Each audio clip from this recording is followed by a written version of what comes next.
Gary here, and welcome to episode number 4, my Let's Play a Vagrant story on the PlayStation. And in the last episode, we met with Sydney, who basically dropped a truth bomb on Ashley. Or, in fact, perhaps moreover, a bomb for Ashley to go and find the truth about who he is and what this place is. So that's what he's going to do. He's going to head forward today, and we're going to use the item that we received from defeating the Minotaur in the last episode, which is the chamomile sigil. So that's that gone. I guess, turned to dust. But we can just open that door now. And for our troubles...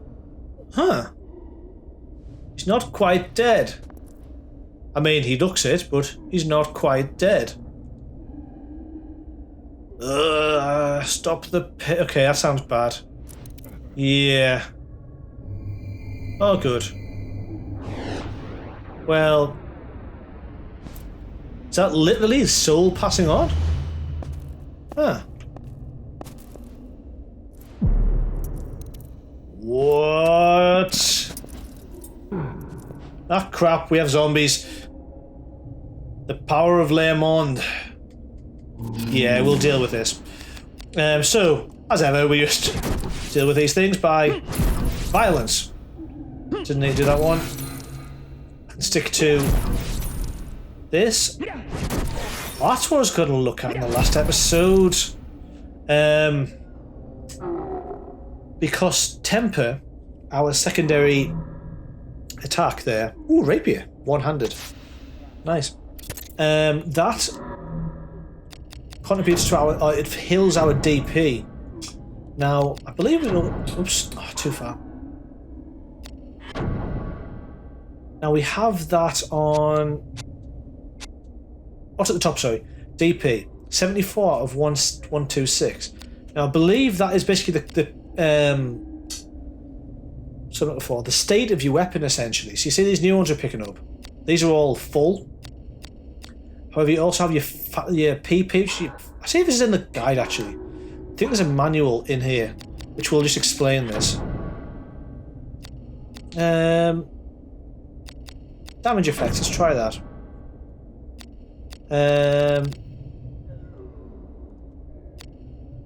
Just see if I can... No, I don't think that's it.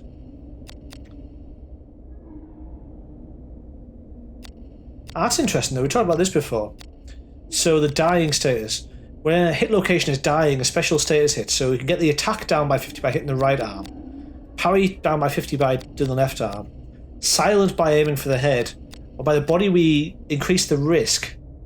Now this doesn't really... This is for Ashley more than anyone else, I think. I think this only affects Ashley. Yeah. So that's worth bearing in mind. I just looped over there, haven't I? Is there something about... Is there a section for weapons? Arms and armour, that'll do. Oh, there's a readme at the bottom there as well. Weapons in Vagrant story. Yes, weapons are constructed by assembling a blade with a grip. Now, the bit I was wanting to get to, I'm going to try and skip through this a little bit, because it's a lot of it I can just go to as I'm going on. Like it's mentioned about a workshop here, and you have to combine things in a workshop. Damage points and phantom points, that's what we're after. Pages are being a bit funny. So damage points reflect the amount of wear on an armour and weapons. It actually uses weapons and armour, their DP drop. When DP reaches 0, the weapon's armour or effectiveness is halved. So we kind of want to keep using Temper to keep on top of the condition of the weapon, essentially. I assume I think it's a fair assumption that it's also kind of linear down towards half. I could be wrong. But yeah. So I'm going to treat it as such and try and maintain it at a certain level. So phantom points reflect dark energies absorbed by weapons and armour used within Le Monde. PP increases as you use a weapon of piece of armour, unlike DP, which decreases. When PP reaches its max, a weapons or armour's effectiveness doubles. So this becomes like a usage sort of... Yeah, so the more you use it, the more effective it becomes.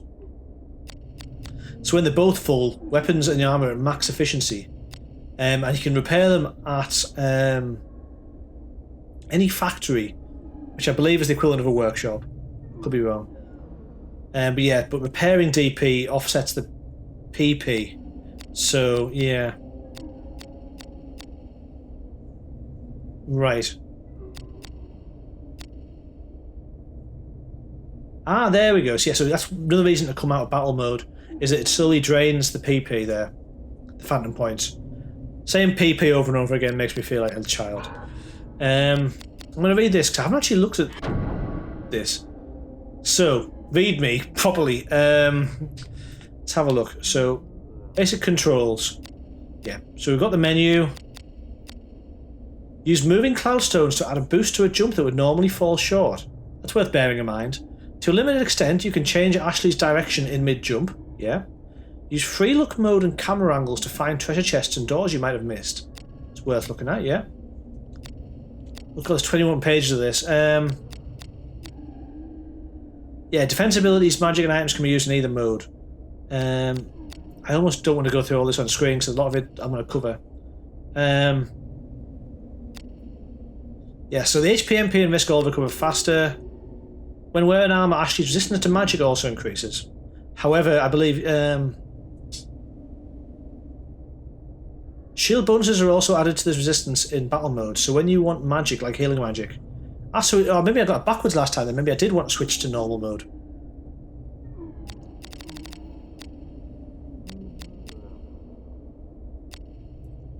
So we can reduce the damage areas. Excuse me. Yeah, I want to manage risk. I'm going to leave this for now because I'm just scanning through it. But I think I don't want to say I know all of this, but what I'm seeing there I know enough of. I might actually read it off screen and try and digest it for you. See if I can find the interesting bits I didn't know. Because I don't think I've actually ever sat and read that. Because I'm of the school of trying and failing, as any of you who've seen my other Let's Plays will attest. But now, this too is part of your game, Sydney. Or is this too, should I say? Long story short, we got to go kill some zombies. Now, let's try and take out the more easily damaged ones first. Now, what I'm going to try and do is use Temper in combination with Heavy Shot and get this. If I can just have a Cure Root. And I've got myself an ability as well. Now, we unlock a few of these, so we can do some MP damage. Can regenerate magic, that could be handy. And we can add some effects to our attacks. Or on the other hand, we can get some elemental defenses. Now, I think that's the route I'm going to go down, so I'm quite happy with my current chains. So what I'm going to do is next few, I'm going to try and get these defense abilities up unless something else comes up that I can think I might need those other ones for. So we'll just start with Windbreaks, it's the first one. And these are a bit tougher, you see.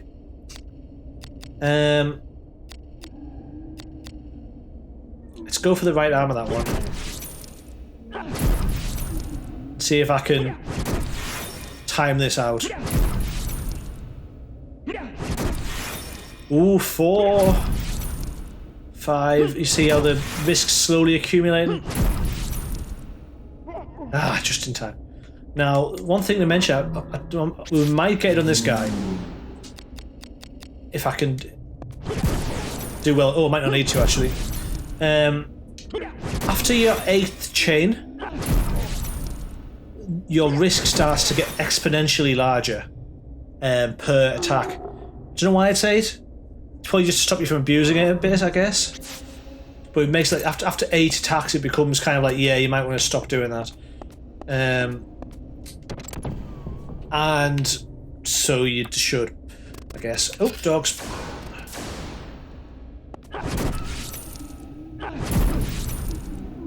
Don't know why I have reflex. I always go for circle for the first one. Like, I'm used to the timings on it. Like, it's quite.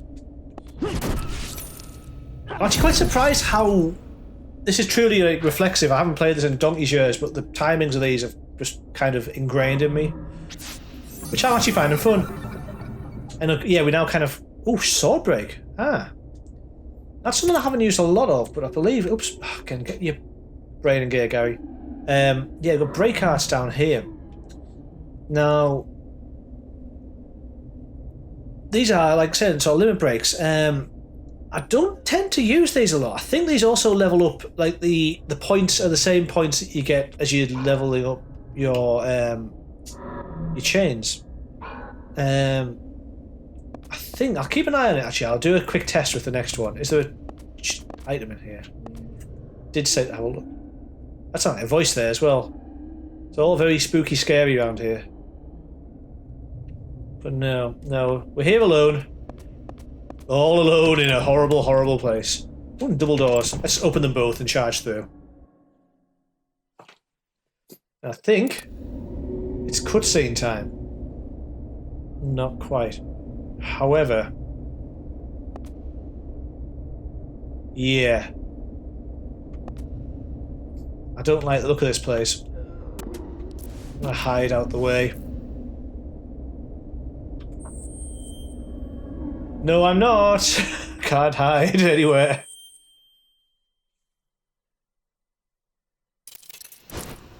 Don't know why I always found that a novelty. I remember that from the last time I played through. There's a chest to get, but worse still, we have a suit of armor, a possessed suit of armor with the power of evil magic.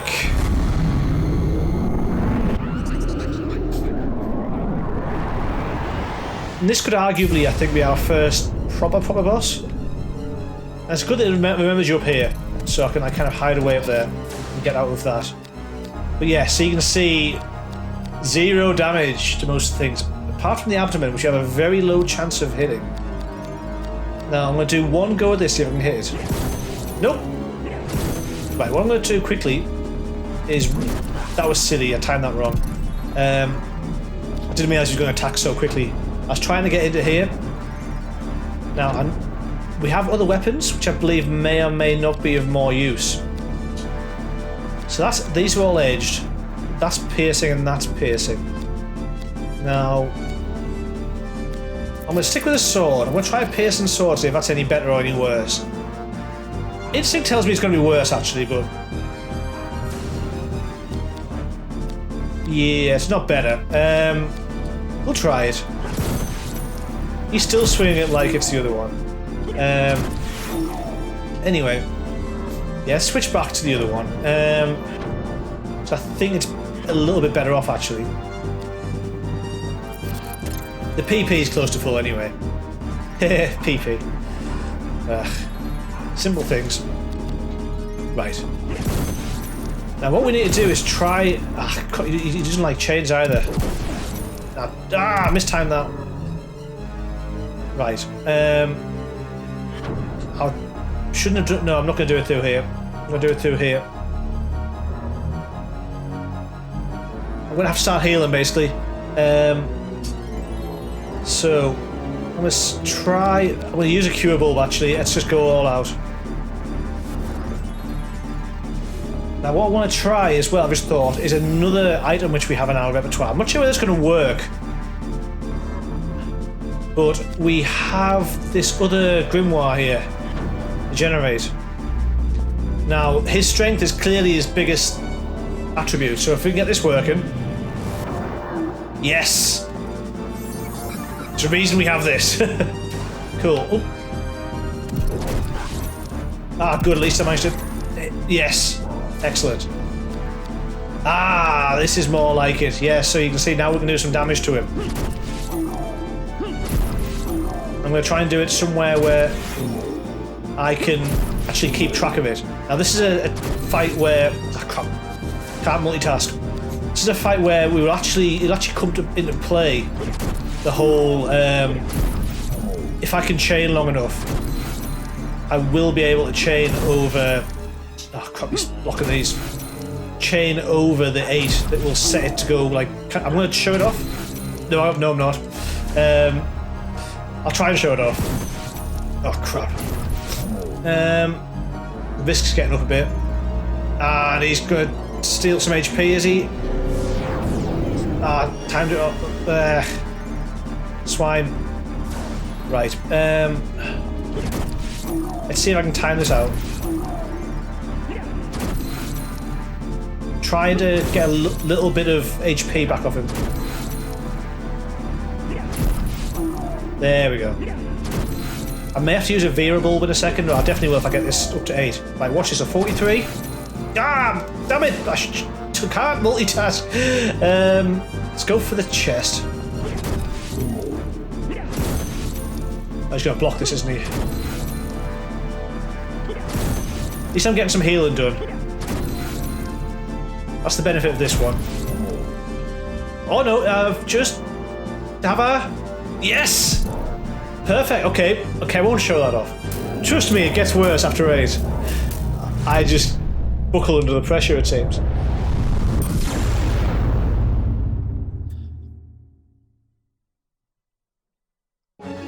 Woohoo! Congratulations, me! And I believe 4% map completion. No, still normal. Okay, I thought I might have got another level up there.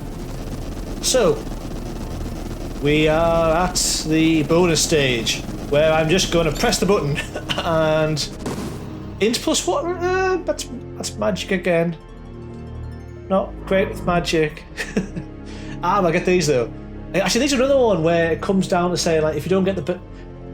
I'm just going to say, you get a variable amount of HP off these, and a variable amount of MP off this. And if you don't get the best, you should reload, people say, but I don't have the time or the inclination for that. I want to play the game. Now, we do have a Spirit Surge, our first offensive weapon. Actually, that will be good with the int bonus we got, because it'll make the magic more effective. And we've got to change some chain abilities, so I'm going to stick to my plan with this, and I'm going to get Fireproof. And yeah, that's not a bad day at the shop. So the Visk should dissipate quite quickly now. With us not doing a lot. I guess we just head on, because we can't actually do anything too exciting.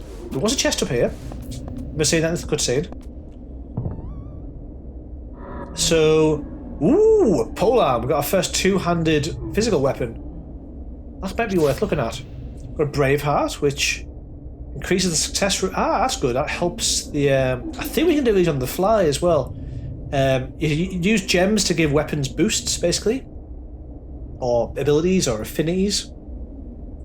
So in this case, this is what appears to be like a 20% increase in hit rate, which is going to be great in various scenarios, I assume.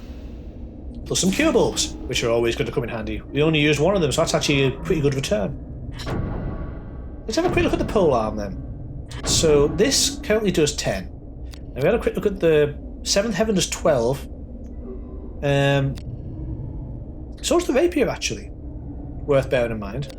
It's actually 2 better than this. If I can get the Phantom points up on that, that would be better. Because that is similar, but you see the problem with two-handed is that you lose your defense, obviously. And these are all piercing as well, which will have some sort of effect on the... You've got your 3 types of weaponry. You've got your piercing, edged, and... blunt, which basically another factor in what you can do damage to. But I think that's it in here. So let's head out the far side of here. I like opening both doors, by the way. I'll just point that out now. And actually, is this just a... I think this is a point of rest. Is it? It sounds like it. Yes, it is. So we've got another container, but more importantly, we have another save point, and that's where I'm going to wrap it up today. Since we've just boss fighted and had a little bit of a run-in with various zombies.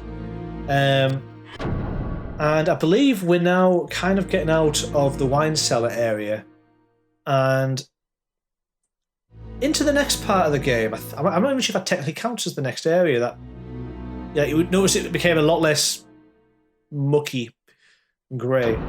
The Hall of Revenge. That sounds like a hell of a hall. And I believe, yeah, we're in the catacombs now. We've just entered the catacombs. Now, I believe, can we? Yeah, we can look at the areas from here. So, actually, can I just do it by? No, I can't. You've got to kind of jump through them. It's a bit annoying. So we're just in the Heroes Wine Hall, that last area. But we'll explore the catacombs tomorrow. So until then, thank you very much for watching. Take care of yourself and have a good day. Goodbye.